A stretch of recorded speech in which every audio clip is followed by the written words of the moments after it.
Camp Death 3 2D is a film that I was asked to have a look at and review. It is a, I suppose, micro-budget Canadian film in the horror comedy, horror parody genre.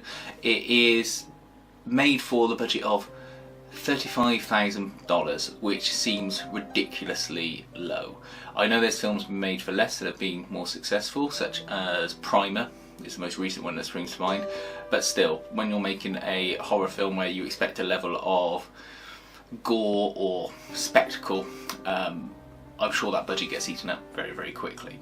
It centres around a group of troubled teens with either social or physical disabilities that are sent to a summer camp, and the camp counsellors trying to make their summer as fun as possible, let's say.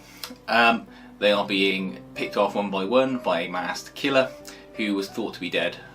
The film has a very silly attitude, and you have to know that going into it. This is not a sort of serious, straight-laced film with some funny elements to it.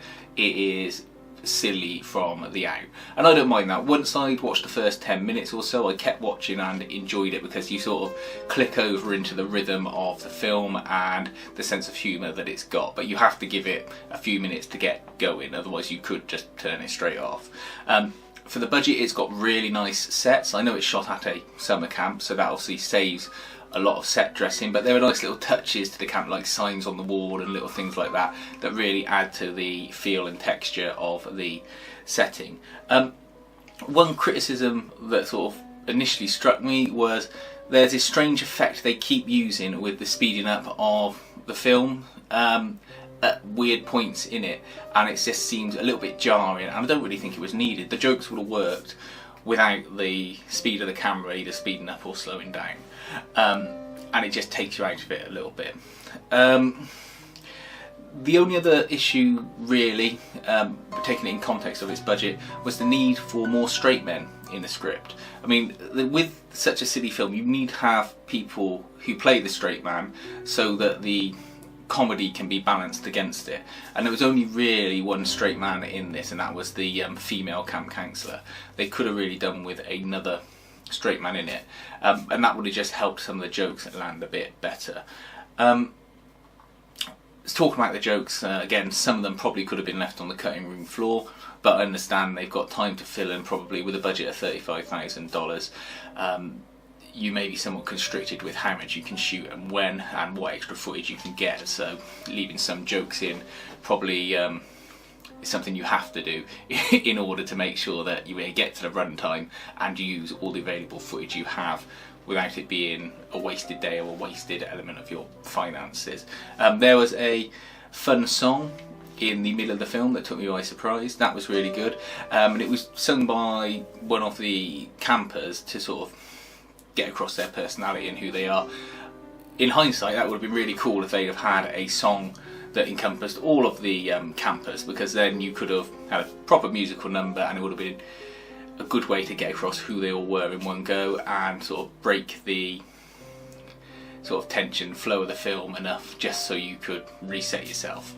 The best bit of the film is any joke involving the campers, probably because it's in bad taste and you have to understand that, but the little nuggets you get of the campers were always the bits that made me laugh throughout it, and they're really well played by the people that are acting the parts, and I would have liked to have seen more of that than, say, this sort of grumpy old camp owner who just came out of the block straight away effing and blinding and shouting with no real reason for that, and it just felt a little bit jarring. I'd rather they got rid of him and put more jokes in for the campers, but that said, maybe less is more in that respect. You can see where this film draws its influences from, and there's loads of nods and references to things like that, whether it be intentional or just through sort of mood or attitude. Ones that sprung to mind were Caddyshack, the Friday the 13th series, Meatballs, The Final Girls, or Wet Hot American Summer, Stage Fright, and trauma films in general, albeit it's not as gory and sort of way out there as a trauma film. Definitely worth watching if you see it on streaming or at your DVD shop, if they've even got that, or online or something. It's a silly, fun film, and I think you need to support these kind of films. There's obviously a lot of creativity and a lot of energy and effort gone into this, and every time I think of the budget and what they've managed to achieve, I think, wow. And it was an enjoyable film. I sat there for an hour and a half and really enjoyed watching it. So yeah, Camp Death 3 in 2D. A worthwhile watch if you see it come up somewhere, and just remember it in context of what the people used to create this and the level of effort that must have gone in to stretch that budget to be able to create a fully fledged film that is better than some of the crap that you see from main studios.